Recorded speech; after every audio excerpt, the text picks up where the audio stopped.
Հապասա, ծիծաղն ինչ է։ Հուքս կամ գդակ, որ հակնում է մի խեղկատակ թրջկոտելով որպես դոխած կամ ավանակ։ Նա կրոնքն է խտից տալիս բռնակալի։ Նրան դյութում, քրքիչ արտում մի լրփենի։ Ծիծաղն ինչ է։ Մի զանգոլակ։ Բազմագունակ մորթե գդակ։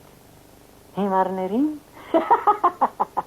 խիստազական բայց անվտանգ, ասենք եթե խոսենք կարգին, նախանձում են շաչատերը նրանց պարքին։ Դե դու ասա, ծիծաղն ինչ է։ Այո, դա փուքս է, քուրան, բորբոքող, որի շանթերում այրվում է անդարդ, ինչ որ չնչին է եղել, ու փքուն, փուչան մահության, հավիտենության կեղծիկով ծողված։ Ծիծաղը մտքի շանցն է մոլեգին, որ վերջ է դնում լկտի մարտնչող տխմարի պարքին։ Նա ծախավել է բժիշկ, բաղնեպան, կենաց մաքրության փրկիչ և պահպան։ Հապա ինչու է ոմանց ատելի։ Միթե կարող է ավելի լինել կեղծին հաճելի,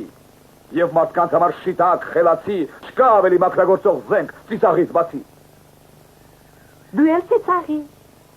գնա հրհրակ հաուսի արջև, դե սուրա, մինչ այդ ես կմպեմ գինի, արբ որ ծիծաղդ մի քիչ թունդ լինի։